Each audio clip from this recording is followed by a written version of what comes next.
Hi folks, welcome to another episode of Ferrum Wrestling 411. I'm your host Gary Holden. With me today, head wrestling coach Nate Yetzer. Everybody knows him, he's on every week. And our 174-pounder Blake Rosenbaum, who's been having a great year. Blake, how you doing? Pretty good, Good. I want to talk about this first. 100 wins. Yep. How does that feel? The first wrestler to ever reach 100 wins, and half of those are by pins. That's got to mean a lot to you. Feels pretty good. You know, one of the goals when I came here was to be the first guy to do 100 wins. That's one of the things I asked after my recruiting trip.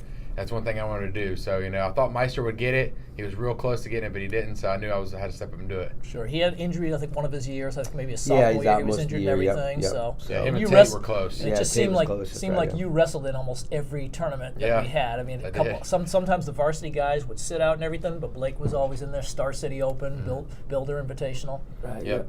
Yeah. He's been probably our most consistent guy. One of the most consistent guys I've ever had in coaching. You know, being up to Virginia Tech here, like just the most consistent, just on a daily basis. His work ethic, his attitude, and you know, obviously when you're dealing with 18, 20-year-old males, sometimes they're all over the map as far as just how they're feeling that day. You know, injuries, all that stuff. But it's a tough sport. You know, sometimes it's a little bit about luck too. Sure. And I mean, staying healthy and just been, you know, Blake's been very hardy. I don't think we've ever held him out lineup because of injury ever. You know, it's always good to have that. You know, you hope you have 10 guys like that. You know, and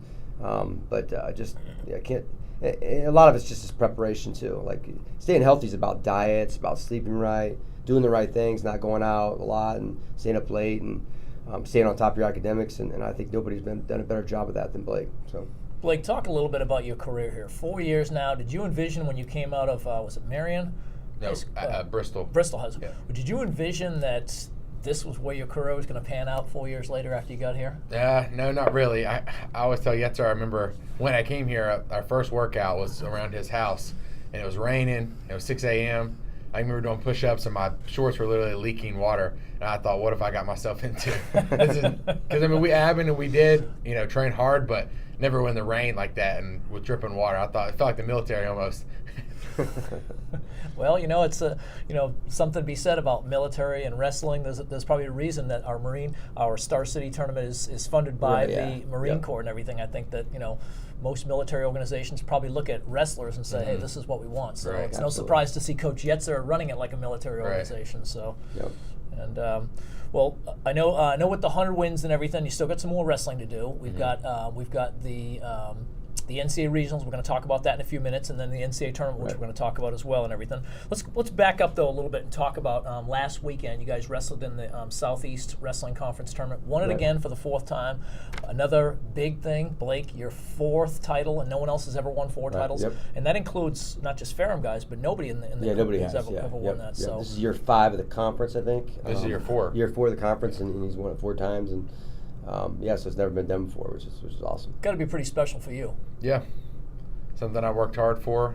You know, sometimes I always had the best competition, so it was a little easier some years than others, but still, just every time, like Yetzer always preaches, you know, postseason wrestle every match just like it's the next, just like it's regionals, just like it's nationals every week. So that's what I've been trying to do every 4 years. Don't take anybody lightly. Prepare as best you can and everything. So how was this year's tournament for you? I know in the finals looked like you had a pretty tough match. It was good. Definitely competition's a little better. I mean, my semifinal match, I've wrestled the SVU kid 3 or 4 times. In the finals, I probably wrestled that Greensboro kid 6 or 7. Every year at regionals, I've wrestled him. Every year at conference, I've wrestled him in the finals every year.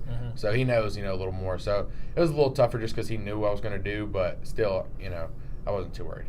Nate, do you see teams closing the gap in that conference tournament on us? Yeah, I mean, this year is the most competitive. It's fun though. Like, you know, it's obviously even last year the gap got closed quite a bit, but the 2 years previous to that, and obviously we just kind of ran away with it. And but it's good. It's good. It's good for wrestling. It's good for us to get challenged.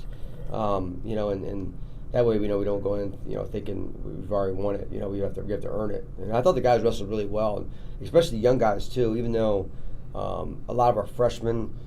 You know, I think we had 6 freshmen losing around the place, you know, which is a little discouraging, but you know, most of the stuff it's easily fixable. It's just they're going to have to be disciplined this spring and, you know, get better this spring, but I have a lot of confidence in them. And then obviously the starters, most of them all took care of business, you know, when they're out there. And I think all of our starters placed in the top 3 besides Taylor Leary, who was out injured. So just kind of precautionary. So, but I was happy. So you had 4 champions.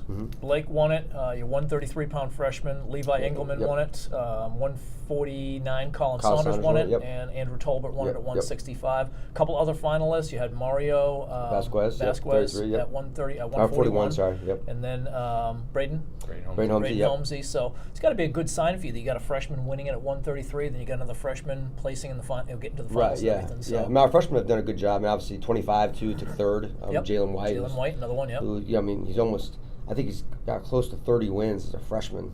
I think him and Levi together at 25-33, both freshmen, and Braden at 84.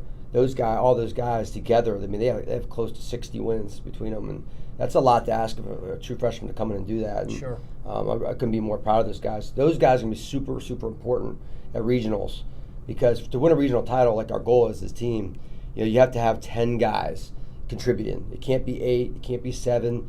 It's got to be all 10 guys. And that's what we had 2 years ago when we won it.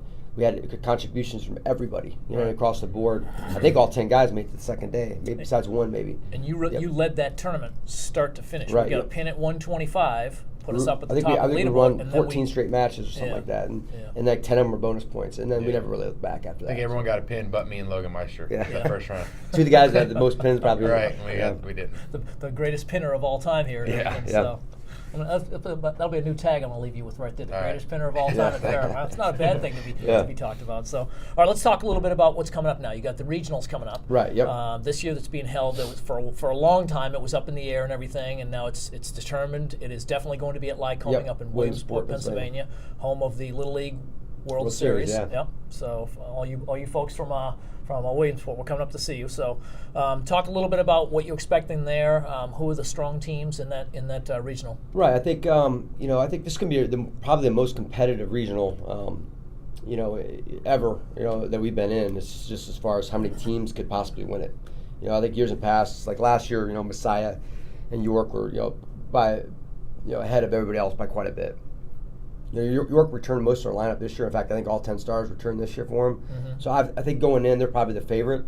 But Messiah's coming along really well. They're young, but they're always competitive. Coach does a good job there, and for us, I think we're right in the mix. It's obviously we're going to have to get the best performance of some of our guys that we've had all year. And, but I like where we're heading as a team, and I like the energy just in the workouts, and I think that's.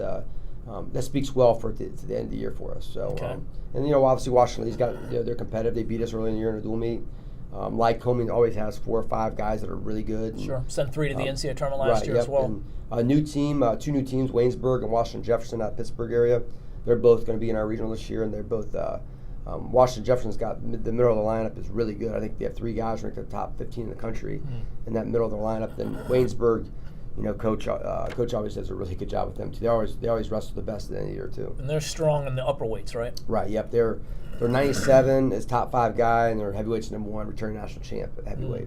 Okay. So then they have 57's good. They have a few other good guys. So how is it that those 2 teams all of a sudden migrated into the Southeast Regional? Well, it has to do with obviously geography is a big part of it, and then they wanted to keep the teams that are in the same. So Thiel's in our conference as well too, up near Erie, Pennsylvania. Okay. And they're all in the same conference, Washington Jefferson and Waynesburg. So it made sense to keep the teams in the same conference in the same regional as well too. Okay. So that they brought those down because we lost. We lost a couple of teams. I can't remember who we lost from last year. Maybe Muhlenberg or something. But our regional grew a little bit. We're the biggest regional in the country. Sure. Just because of the amount of teams that are concentrated in the area. Sure. So, but I look forward to it. It's good. Plus, our regional did not perform well at nationals last year. Yeah. So they threw some more teams on us. So they're trying to basically strengthen the regionals, kind of give a little bit of parity. Yep. That makes sense too. Yep. So. Yep. Blake, talk a little bit about, I know you got to go top 3. You still got to be top 3 in the in the regional, qualify for the NCAAs. Talk about your bid to get into the NCAAs this year. Yeah, I got to punch my ticket this year. Last go at it, 2 years in a row I've got 4th, and it's been really disappointing. But, this year, the way we've been training, the way I've been training myself, just throughout the summer, throughout the year, I expect to get it this year. I got to do it. My goal is to win it all, and I think I can do it. There's a couple tough guys, but, not as tough as me as I feel like. So Good. That's a great attitude right there. Yeah. Talk about a little bit about the leadership. You've been there for 4 years. Andrew Tolbert's there for 4 years. Al Matthews. And Tavian's only been here for a couple of years, 3 years. Tyreek's been here for 4 years. Who am I missing? Colin Saunders been for 4 years. Talk a little bit about the leadership that you guys bring to all those freshmen that are in the lineup, and you got a lot of freshmen in the lineup this year. Yeah, I think the leadership's definitely stepped up this year, and so I think me and Mike kind of both have taken. We're both captains last year, but we might not have done as well of a job. So, and before we've had people before us that have done good jobs, but also lack things. I think we've just put all the things they did good and all the things we did good and put those together and kind of seen the stuff they didn't do right and put away, trying to step up and make that better. And then just lead by example, we're always trying to tell people, do this and that and just be confident in themselves. I think that's a huge thing with this year that a lot of people have struggled with and fixed. Like Braden Holmesy, beginning of the year, I feel like he was really unconfident. He's getting better at being confident, and Levi Engelman, he's always been confident. It seems like he's always, ready to go. And Jalen, I think he's still right there about to get it where he just, believe he is as good as he is. How do you, as a senior, someone that's been through the trenches, you've seen everything that you can see in 4 years here, how do you get to them when you see them being not so confident and getting down on themselves after a bad loss or something? Best thing I try to do is just right after the match, I know I talked to Jalen at the beginning of the year at the Avery tournament. I told him, listen, man, I know that it might feel bad right now, but if you keep pushing with Yetzer and Riggs, trust me, it's going to happen. I personally, myself, I'm not that good of a wrestler, but I just work hard, and with the techniques, Yetzer's pointed out exactly what I'm good at, so I need to use that. Same with Jalen. Jalen doesn't know 1,000 moves. Sometimes he'll be, have 2 legs up, have to look over and wonder what to do, But when he listens to Yetzer, he does it, works every time. So I think if he just keeps doing that, guys like him or even guys not in the lineup, Caden Dalton, right now, at the beginning of the year, when he wrestled, I feel like he just would, almost lose. But now he gets in there and grind. I like watching Caden wrestle. He knows he has a high crotch and he uses it now. He's getting better at it and better at it. He's your 49-pound backup to Colin. Yep. And I just want those. I just keep telling those guys, stick together. That's the reason me and Mike have so much success now. And Colin, we've been sticking together, every year since then. So. The Mike that he's referring to is Andrew Tolbert, but his nickname is Mike and everything. Yeah. So is that his middle name? Is that what Michael? He's at? Yeah. I still call him Andrew. So, but I do too. His girlfriend calls him Andrew. Okay. Everybody else calls him Mike. Yeah. Coach calls him Tolbert. Probably his mom and dad call him Andrew, I'm sure too. When he met me, he said, "My name is Mike." So. Yeah. Has your lineup been set now for the regionals? No, not quite yet. No, we're kind of waiting on Thursday. We'll get a better idea where we're at. And just kind of a couple loose ends, see how it shakes out. But I'm pretty confident. Whether the lineup stays the same or changes just a little bit, I'm pretty confident with the 10 guys you have going. So you've got a strong lineup as it is and everything, and we won't go through it right now, but will we come back next week and talk about the regionals one more time, going in and everything? So we'll have our next show then next week on the 19th. Right, yep. And by then we'll be able to talk a little bit more about who the lineup is and everything, each one of the guys and everything. Right, yep. And Blake, thank you so much for coming on the show. You. Congratulations again, folks. This is our only 100-win wrestler here. I know we've got another one real close, Andrew Tolbert. Mike, he's real close. This weekend. I think he's got one more. I think he's at 99. Yeah, we have to sit down and figure that out, how close we are. But he's really close. So and if he does what he's supposed to, he'll have no problem getting there. But I couldn't be just Blake and then the 5 other seniors. It's been an awesome ride. This guy's been, it hasn't always been easy, and but eventually they've all bought in, and that's why they've had success that they've had. I think, I don't know, we figured out one time how many career wins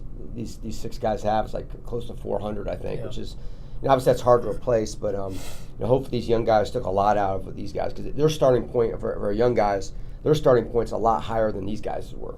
Which is encouraging. If they buy in soon, and like they have been, and continue to do the right things. There's no reason we can't be sitting here in 3 years talking about how great that freshman class was that are freshmen now. And as long as they stick together and hold each other accountable, that's one thing I think these guys, because they care about each other and they truly love each other, they're brothers. I think that's why they've made it all 4 years, because there's a lot of times, I'm sure they'll tell you that they thought about quitting. You know what I mean? I think they stuck with it, and I think that's it's going to speak well for the kind of people they're going to be when they leave college. Right. Kind of workers they're going to be, husbands, fathers. Dads, because I think it's really important to have that grit when things get tough, to be able to push through it. We talked about this last night a little bit because we had a few guys that are thinking about quitting. It's like, and it's so important to be able, when times are tough, to push through it, because once you quit once, the next time becomes a little bit easier. Right, and it's not just wrestling. It's the next time, it's a job or it's a relationship or a marriage or something, and it's so easy to get into a pattern of absolutely. Quitting isn't that hard and everything. Yeah, exactly. When quitting becomes easy, your life is going to be tough. There's no doubt about it. So I love seeing 4-year wrestlers get through it because I know what a grind it is. Yeah. College athletes, it's one thing. With baseball and football and basketball and everything, you've got to train hard. They go at it 9 to 5 as well and everything. But wrestling's got the added tweak, I guess, if you will, of cutting weight. Right. Yeah, it's a little different when you get out of practice and basketball, baseball can get a cold sip. Right. You got to just walk by and stare at it, because time to make weight. Well, there's something to be said, though, about the discipline that takes as well, because that type of discipline transfers later in life into the discipline you're going to need for your job and your marriage and your family and civic organizations. This is easy. This is the easy part. Like, I tell guys all the time, like, when you leave college, it only gets harder. You know what I mean? Like, especially when you start adding responsibilities. Yeah, the physical part might not be as much, but try working on 3 hours of sleep when your kid's crying. You got to help your wife out with the baby, and on top of that, you still got to get up there and get to work and and not just work, but get do the best you possibly can in order to improve your life and and all that, and climb up the ladder and I think that's what wrestling teaches really. It teaches you how to work hard. That's one thing I want my guys to get out of. I love winning, absolutely, and winning's important, I think. But more than that, I think just learning how to work hard and believe in yourself. And I think wrestling gives you that confidence. Like, if you can do this, you can do anything. And I know what it's done for me. And so I think it's just a credit to these 6 guys who things haven't always gone their way, but they never gave up on it themselves. The biggest thing, and they never gave up on the team, which is important. Well, Nate, you and I have been around the block a few times. I think I've been around a little bit longer than you. And we've seen the benefits that wrestling has, and I know that people like Blake are going to be successful in life. Andrew, Colin, all the seniors that you have, they're going to do well when they get out of school. I know some of them have already got their plans and everything. Have you got some plans after school yet? Not too much. Just me and Kayla think we're going to move down to South Carolina. Okay. So hopefully find a coaching job down there and just find a career. Okay. Biggest thing. Hang out on the beach. Well, smarter than us all. I think you'll do well. We're up here in Ferrum, Virginia. Yeah. He didn't tan very well, though. I don't know. I don't either. So, well, listen. Thanks again for being on the show. We'll talk to you guys next week and everything. If we don't see you next week, good luck at the regionals, and we'll be hoping you do punch that ticket. Yeah. Thanks, Gary. Nate, thanks for being on the show. I'm Gary Holden. Thanks again, folks, for being with us on Ferrum Wrestling 411. For Nate Yetzer, Blake Rosenbaum, thanks for being with us, and have a great weekend.